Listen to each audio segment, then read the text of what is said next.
In the past 6 months, I became a lot better in street photography, and in this video I'm going to wrap up my experience to tell you exactly what you can do to make a significant progress in your photography. I'm going to start this video with a small confession.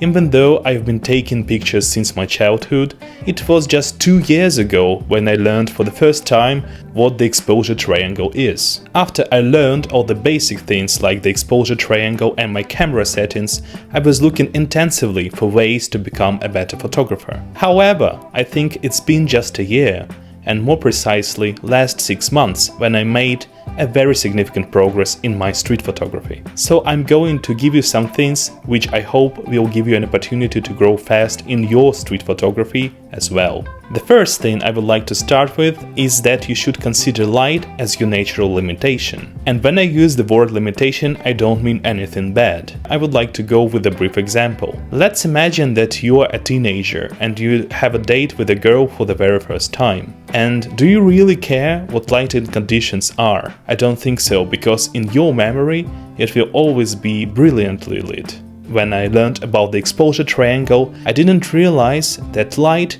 is something which exists objectively and objectively puts limitations on your photography. What I mean is that your memory can put the right light on your memories, but your camera cannot do this. It doesn't matter if your lens is fast and has the widest aperture.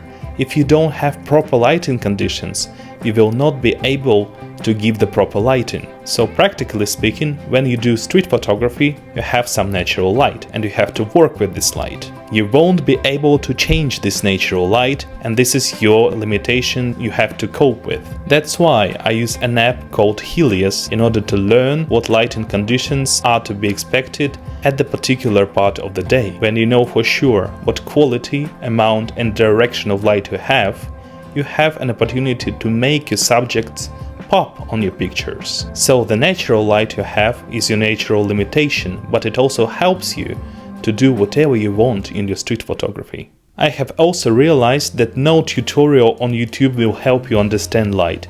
You have to play with it. Just pay attention to how different subjects are separated and highlighted in different lighting conditions, and soon you'll learn how you can work with it. I tend to think about light as it is my brush, given by the environment itself. But what about the canvas? There we go with the second point, and it is that you should look for proper backgrounds in your area. Many prominent photographers recommend to travel as much as possible. However, many people do not have an opportunity to travel very often, and I am one of them. So instead of traveling, I was looking for proper backgrounds in my area. What do I mean by a proper background? For me, the proper background in street photography is an area in your city which is properly lit and very clear. If you want your subjects to be very well isolated from the background, it has to be clear. And also the area should have a lot of good light. Unfortunately, some areas have too much visual trash, and that's why your subjects will not be properly separated. If you look at classic paintings, the background there is usually very clear. But an artist with a real brush and a real canvas has a unique opportunity to draw any background they want. We, street photographers, don't have such a privilege. That's why we have to choose the background we can work with. Once you've found a proper background in your area with proper light, I can congratulate you, you're almost there. But let's talk about subjects for a moment, and exactly about the quality of the subjects and their placement. By the quality of the subjects, I mean that most people in cities are just people who are passing by. Most pictures of people who are just passing by are kind of boring. You may be looking for some gesture or for some interesting activity. Sometimes even the tiniest expression can make a whole photo. When I speak about the placement of the subjects, I mean that your subjects should be properly isolated. Make sure that your subjects do not overlay.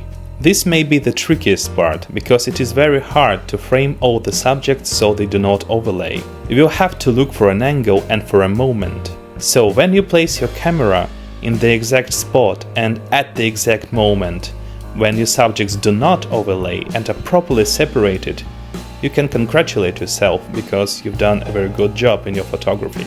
And last but not least, I'd like to talk about two technical aspects. The first one please close your aperture.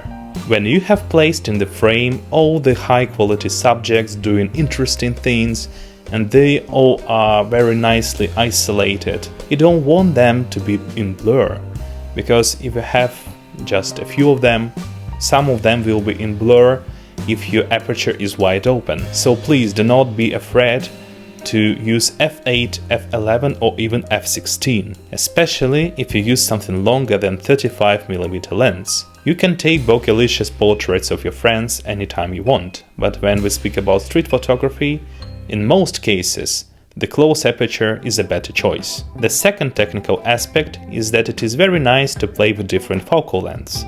For example, in smaller areas you can go with a wider lens like the 28mm equivalent, but when you are in a bigger area, you would like to consider something like 50mm or even longer, because if you don't do that, the objects in the background will seem too small, because you need some compression, and only longer lens can give you that compression. So you should assess the perfect backgrounds you have already found in your area with different focal lengths, and find out which focal length works best in this particular area.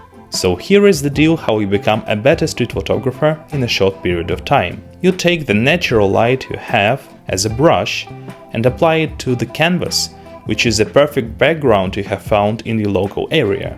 Then you paint with this brush on this canvas all the perfect subjects you have found, and you isolate them nicely in your frame.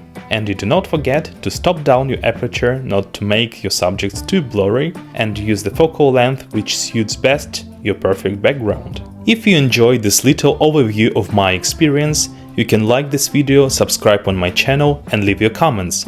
I will answer all the questions you have. You can continue watching my video on how I handle my gear acquisition syndrome.